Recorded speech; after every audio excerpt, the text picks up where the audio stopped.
Hello, hello, hello. Well, well, if you are watching this video, this means I decided to actually release it. um, I am making this video on December 23rd, 2025. And um, so I'm not sure when I'm posting this or at what point you're actually watching this, because this is quite the vulnerable moment for me. But for whatever reason, my soul, my intuition is telling me to do this, to talk about a journey that I've been on my entire adulthood and all of my teen years and some of my childhood years. And I've talked about it here or there, but I've never talked about it like this in lifetime. And for whatever reason, my soul is telling me this is what I'm going to do. So here we are. If you are new to my channel, I'm Kenya, and I'm just being Kenya for this. I'm not promoting any music. I'm not promoting astrology. I'm not promoting my Finding Your Voice retreats or coaching or podcasts, all those things that I typically do here on the channel. This is what I am calling my alignment journey, embodiment, transformation. Um, I have decided to take a GLP-1 medication to manage what I now understand as obesity for me. Um, and this is it's really tricky for me to talk about this. It's triggering. It's something that honestly I've had to manage my, like I said, most of my life, my weight, and it's something that I've done in secret or in isolation or behind the scenes. It's something that I used to hold a lot of shame about having, um, you know, when I would gain a lot of weight. And it's something that has just, in my midlife, because of good old Perry, um, has really consumed so much of the small, lesser than talk chatter to myself. So I've decided to take a GLP-1 medication. I know that there are a lot of people sharing their journeys and stories, and I just want to thank those people who have been on YouTube sharing more long format, from the physicians to those individuals who just have felt inclined to share their story because it was truly helpful and almost pretty much the game changer to lock me in to decide to do this. Because of those videos, because of that information, because of the podcasts that are interviewing physicians that are really breaking all of this down. Obviously, to my team of practitioners who've really helped me to better understand. Sorry, I got something in my throat. That's because it's hard for me to talk about it. That's spiritual, right? That's metaphysical. It's my throat chakra. Um, my team who's really been helpful in helping me make this decision. It's not something that I've taken lightly. I have talked to every girlfriend that I know who is taking it. I've talked to family that is taking it. And honestly, 100% of the people said it was a game changer and something they're really grateful for. So I had to inform myself to better understand what this is all about for me. And so I hope in this space, I just made the decision today. Me and my doctor, me and my nurse practitioner, we confirmed it today. Literally, just like I just had my appointment to confirm that she's given me lots of time to think this through. And so we just confirmed. And so I will be placing my order and most likely won't be starting until at least another week or so because it's the holidays right now when I'm doing this. And with the holiday and mail and the shipment of the medication, all of that is going to take some time. So my goal, was to try to start it the week of December 29th at some point during that week. So, um, yeah, of course, it's like, oh, January 1, I don't know. It may be whenever I get it, that's when I'm going to start. Um, and so, yeah, this has been a tricky space for me. And I'm hoping that this will be helpful, just like the other videos were so helpful for me when I watch people's long format videos. I hope to be able to do that for others, and I hope that this will be cathartic for myself. It is something, like I said, it's been a very private and isolated journey. It's something that I might tell, when I've done a variety of weight loss plans, I may tell, some close family members or a close friend, but definitely not something that I would put up on YouTube. um, but for me, my weight, and I've talked about this on my Finding Your Voice After 40 podcast. I think I did maybe 2 episodes on weight management and my journey through weight. Um, but really what this has changed, what's different right now is that and as I've been studying this now really intensely, as I've been making this decision, I realize I'm like, oh, you have, you have obesity. Like you have a medical situation here going. And the reason I say that, because I know, it's hard to kind of say, um, that weight is a medical problem. I know for me, that's just always been hard. I've always thought it's lifestyle, it's mindset, it's nutrition, it's movement. And it is all of those things. But the thing that clicked for me,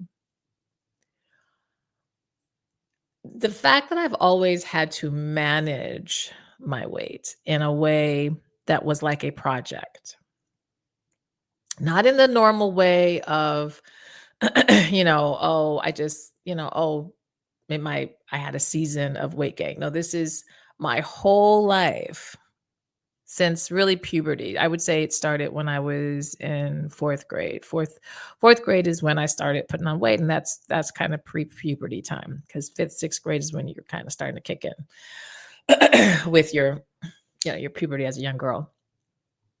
And that's when I started putting on the weight. And ever since then, weight for me, I started diets in fourth grade, fourth, fifth grade.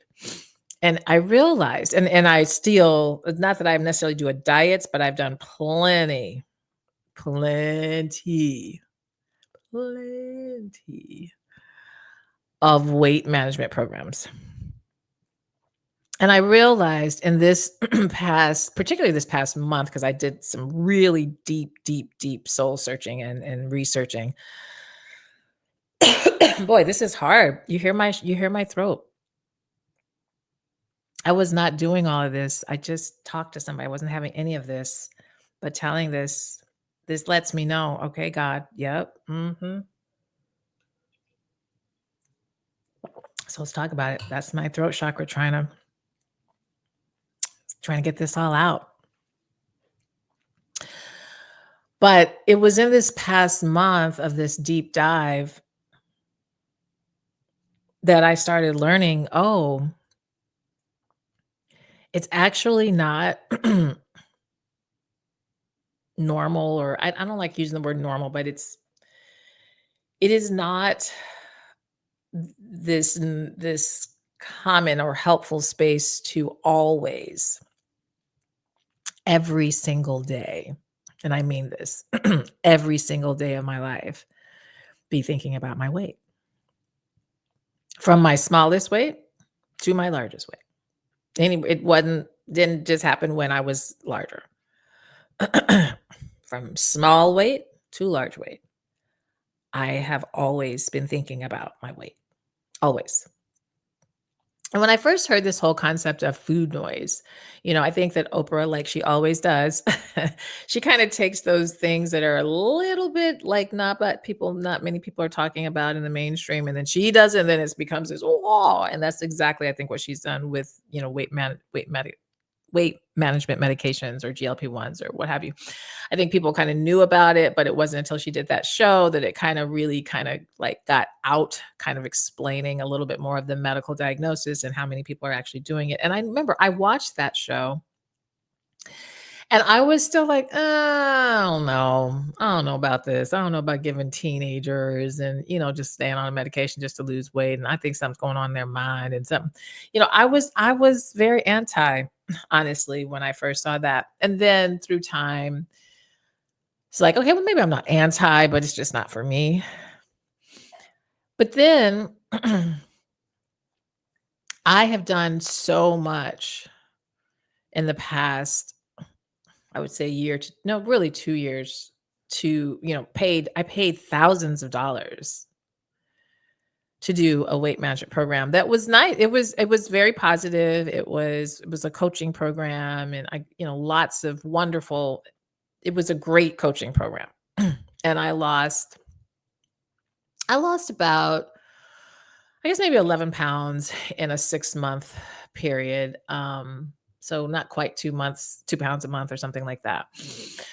More than anything, it taught me a lot of really good habits, some habits that I hadn't really been doing consistently, like in terms of sleep hygiene, in terms of mindfulness, meditation regularly, and how to get that on a more consistent basis, in terms of stretching by far. Wow, the stretching really good. But in terms of nutrition and food and and exercise movement outside of stretching, those are all things I already knew very, very well. Like I probably could be like a nutritionist at this point. I'm a certified health coach.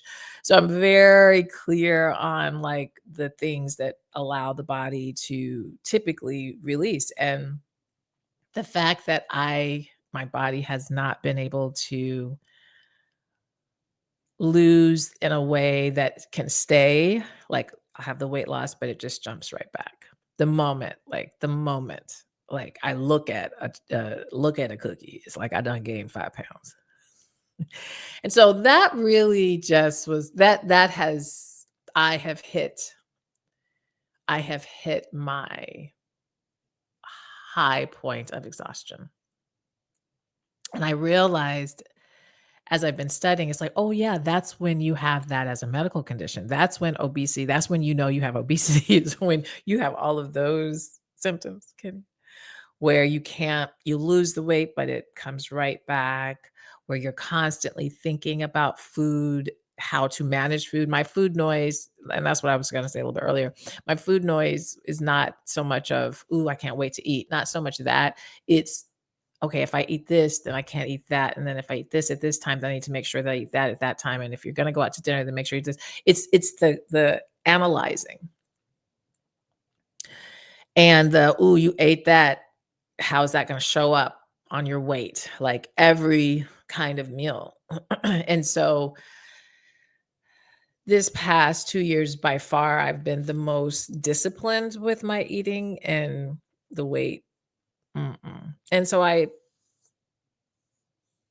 said, "Yeah, yeah."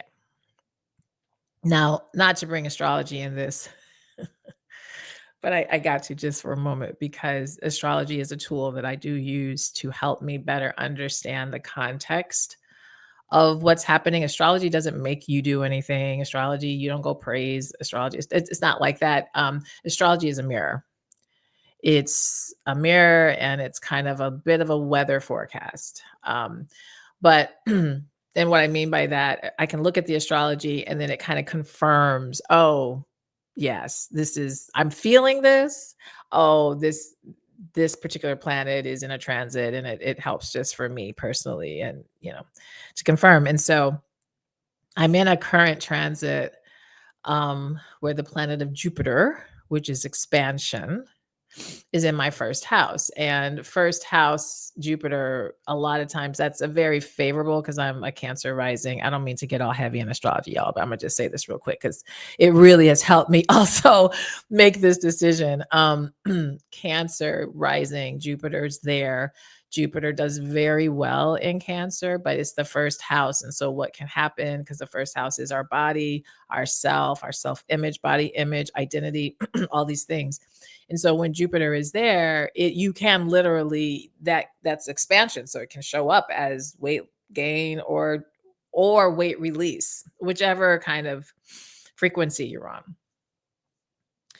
And so, and it also it's Cancer. So Cancer is emotional. It's about really nurturing self and thinking, and Jupiter has been in retrograde, which means right now, which means reviewing kind of self. And that's where I'm at. And it's just been, I don't know, I feel after I've really now really learned so much more about GLP-1s and what they are, what they're not, and what beyond the weight loss. I think the thing that also made me like, well, duh, for those of you in perimenopause and menopause, girl,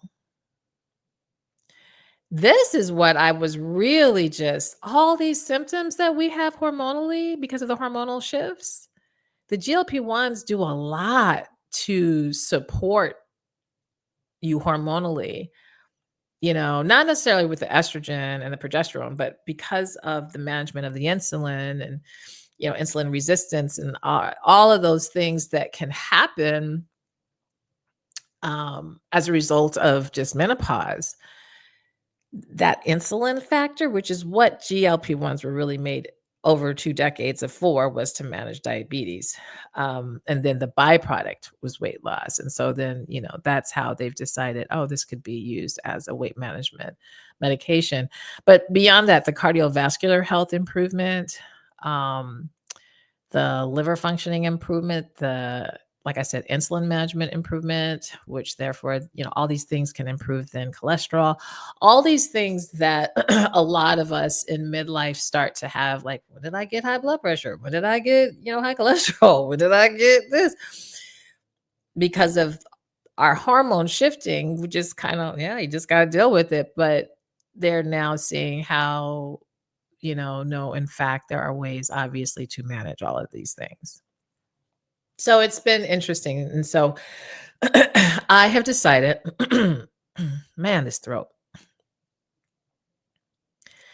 that this is the next journey.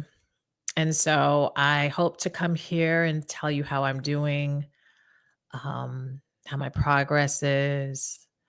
Um, as far as my weight, I'll talk about that like number wise now, and then I'll begin to wrap up. I hope to kind of try to keep these videos under 30 minutes, I think is good. If I can. Um, but yeah, so this number that has always been my like, and I know, I listen, like I said, I'm a certified health coach. So from the rooted to the tooted, I know a lot about the body and health and all the things.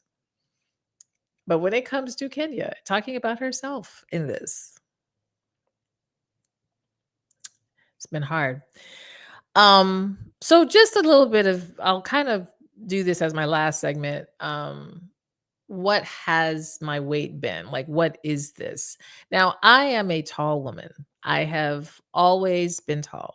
Really, and since first grade, I was, sitting in the back row during picture day. You stand by height, and the tallest people sit in the back. That was me. So I say that, weight, I've been always able to carry my weight a certain way as to not look maybe as large as maybe what you would think a person down my weight. So anyway, I've always been tall. So that kind of plays out. So I'm 5'8". Put that in, so 5'8", you can carry a little bit more weight, right? Because you have just more length to distribute it. Um, so my heaviest weight without being pregnant, 'cause pregnancy, I have 2 sons, and so I did have 2 pregnancies. They're full adults now though, so no more baby fat, right? And I actually lost my weight pretty well after having them. I was real dedicated and all the things. But at any rate, my highest weight that I know about, at least that I got to the scale, is 238. That was my highest weight. And that I saw that weight in April of this year. And it absolute April of 2025. And it absolutely freaked the mess out of me because I'm like, what the entire. So my I would say in my 30s, 40s, early 40s, the weight that I felt most comfortable at, and that in my head, at least at this stage, and I don't know, this may completely change, but in my reflection of weight, and again, scale is just one factor, right? But it is, it is a significant one.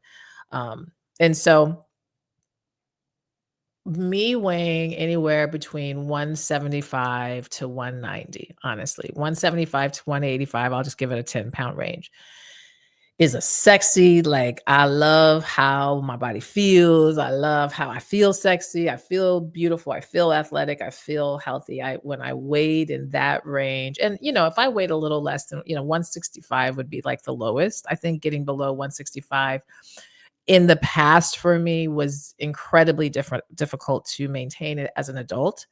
I was less than that, in high school and early college, but as post college and whatever, 165 all the way up to 185 was comfortable for me. I had allowed my body to, because I was just getting so exhausted from all the noise and all the making it such a project and watching every food and fiber and all the it just became too much. All the Weight Watchers, all the things.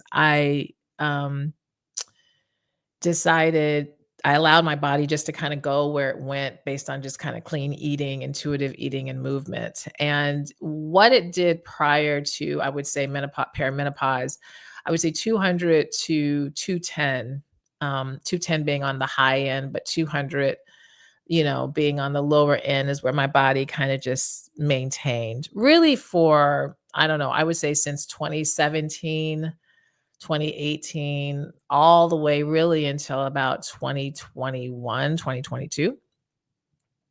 So a strong 5, 6 years or whatever, or 5 years, 4 or 5 years. It just, without me really having to make it a project, I felt good. Yeah, I was a little heavier than, it's like, oh, if I could lose maybe 20 pounds, get back down to that 180-ish kind of space, but I was okay. Perimenopause came in full effect. I am now almost menopausal. I'm about 1 month shy. Gosh, knock on that wood, girl. And so, but my weight just really, has become in the past few years very difficult to manage. And so I did do a hard kind of fasting, 3-day fast. And it was really like a reset of my body in May. And so I was able to lose about 10 pounds for that month of just like I did that reset and it literally like 9 pounds like came off of me. And so I had hit like I think I had hit as low as 226 from that 238. Like 226 is what I like the lowest I got from kind of the doing more fasting and intermittent fasting and so forth. But now my body pretty much it stays with all the things that I'm doing, it stays pretty much in that 230 is what I say. That's pretty much where it goes. Doesn't really go past that since I did that reset, but it doesn't necessarily go so much below that whenever I've been on the scale. So I'm saying my starting weight is 230. My goal is at least, I'm careful about this because again, I'm really wanting to embody a body and a mindset and a lifestyle where I have more space and living and feel healthy and yeah, feel a size that I feel really comfortable in. But for right now in my head, 180 would be kind of because again, that was that sweet spot a bit for me. But we'll see. We'll see. So that would mean like a 50-pound weight loss. My BMI is very high. I don't know what the exact number is. You can do the math because I've told you all my figures, but it is definitely considered obese. But my blood work and stuff is pretty good. Like I don't have high blood pressure. I'm not diabetic. I'm not pre-diabetic. The big thing for me has been my cholesterol and then just retaining a lot of fluid a lot. But I'm a cancer rising, so astrologically, people who have cancer in their top three tend to retain fluid a bit more. That's a whole other thing. But so it's something I have to really watch. I also have Neptune in the sixth house. Okay, so let me get off my astrology. But all of those things are things that are suggestive of you have to really take a holistic approach to managing your weight. So when I say that these medications, that's one thing. And this is what I've really appreciated about hearing other people's GLP-1 journeys is that this isn't about just taking a medication and then just, that's it, I lose weight. It's about taking the medication and that freeing up the space for you to take care of yourself better and taking away the mental health challenge of weight. And so not having that food noise, having more satiety, being more, full, gives a bit more space to get the habits under control in a way while the body is physiologically doing a lot of things more efficiently to work on your behalf while managing the weight. And so I'm looking forward to seeing what this feels like to not every meal or every day or every second trying to figure out how to manage food and how not to get fat today. That's pretty much wake up every day. How do I not get fat today? How do I not get fatter today?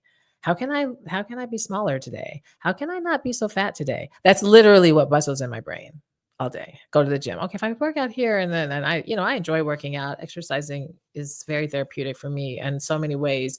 But it always still is, okay, if I do this, well, then you should have a good day. That scale should be lower today. Constant. And so I'm just really wanting to work on that, wanting to experience life from a space of more mental freedom and not so focused on this weight and this weight challenge that I have had. And now I see, yeah, in fact, you would be probably, yeah, this is a medical diagnosis, girl. You you fit, you check all the marks. Again, I don't like to pathologize a whole lot of things. I do really highly still believe in mind, body, soul, and how all of those things integrate.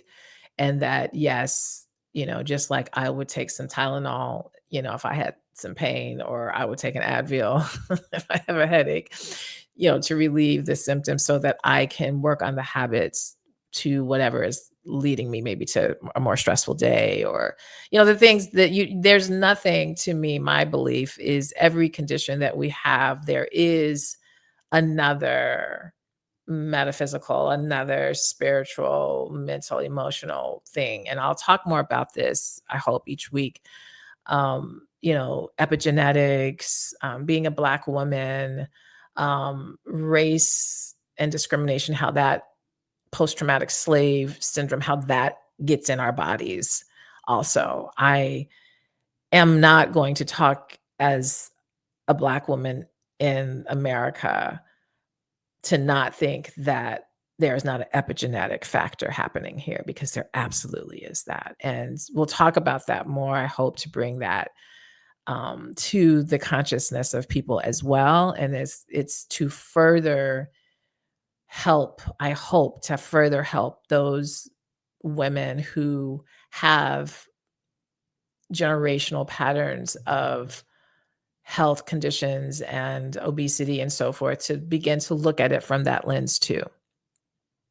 So it looks like I'm getting to my 30-minute mark, so I want to sign off. So I hope to post this again if you're watching it. I decided to release it, and I hope to, I don't know, I hope on a weekly basis be able to provide some insight of where I'm at, how I'm tolerating the medication, what mind, body, soul realizations I'm having. And I really do want to take it from that because I'm thinking of this as an alignment journey.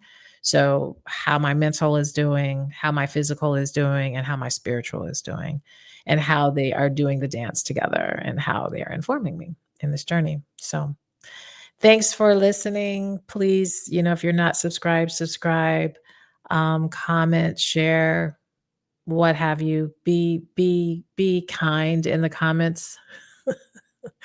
If you don't have anything really great or supportive to say, it's okay to just not say it. Um, and yeah, I'll try to respond to as many comments as I can. All right, you guys take care. Happy holidays. If this gets out during holidays, I believe I'm going to go ahead and be brave and post it. And you take care. Bye.